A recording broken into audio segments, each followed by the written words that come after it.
Halo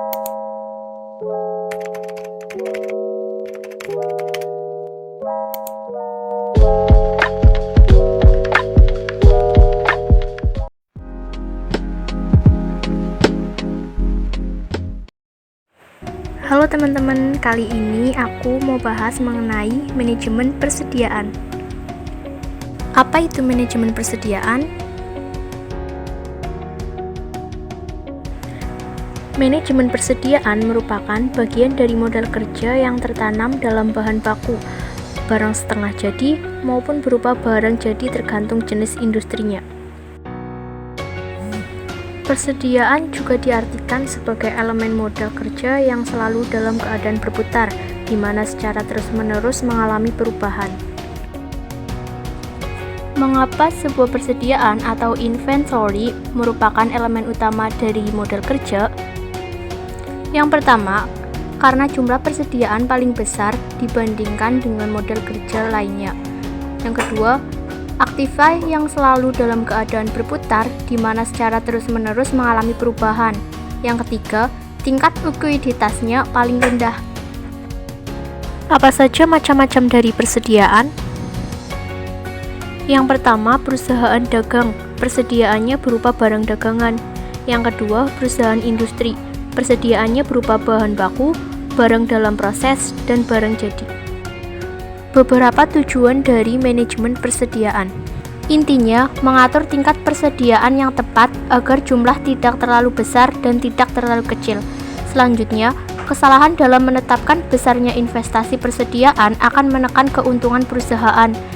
Tinggi rendahnya tingkat perputaran akan berpengaruh langsung terhadap besar kecilnya dana yang ditanamkan dalam persediaan dan bagi peroleh laba. Jika semakin tinggi tingkat perputarannya, maka semakin pendek tingkat dana yang tertanam dalam persediaan, dan semakin kecil dana yang ditanam dalam perusahaan. Apa yang akan terjadi jika persediaan terlalu tinggi?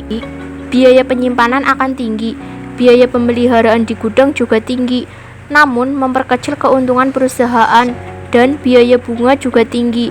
Jika investasi dibiayai modal asing, merupakan biaya bunga, namun jika investasi dibiayai modal sendiri, merupakan opportunity cost.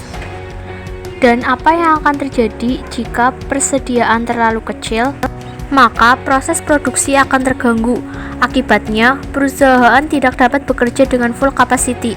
Artinya, capital asset dan direct labor tidak bekerja dengan sepenuhnya, dan penjualan akan turun. Akibatnya, perusahaan tidak dapat memenuhi permintaan konsumen, turunnya market share, dan turunnya laba. Apa saja sih faktor yang mempengaruhi investasi dalam persediaan? Pertama, tingkat penjualan. Semakin tinggi omset penjualan, maka semakin besar pula investasi pada persediaan. Kedua, sifat teknis dan sifat produksi. Ada produksi pesanan berupa persediaan beragam dan banyak, produksi massal berupa persediaan bisa diatur. Ketiga, lamanya proses produksi. Semakin lama proses produksi, maka BDP juga semakin tinggi. Yang keempat, daya tahan bahan baku dan produk akhir. Ada barang tahan lama berupa persediaan relatif tinggi, ada barang tahan tidak lama berupa persediaan relatif rendah, ada barang musiman berupa persediaan tinggi pada musimnya. Yang kelima, lama pembelian dan pengiriman. Berikut cara menghitung tingkat perputaran persediaan. Inventory turnover sama dengan penjualan bersih dibagi persediaan rata-rata, atau harga pokok penjualan dibagi persediaan rata-rata. Dan persediaan rata-rata sama dengan persediaan awal plus persediaan akhir tahun dibagi 2.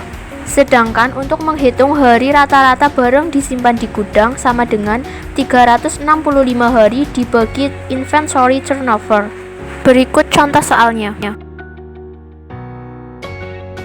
Cara menjawabnya, rata-rata persediaan barang dagangan sama dengan 20 juta ditambah 40 juta dibagi 2 sama dengan 30 juta.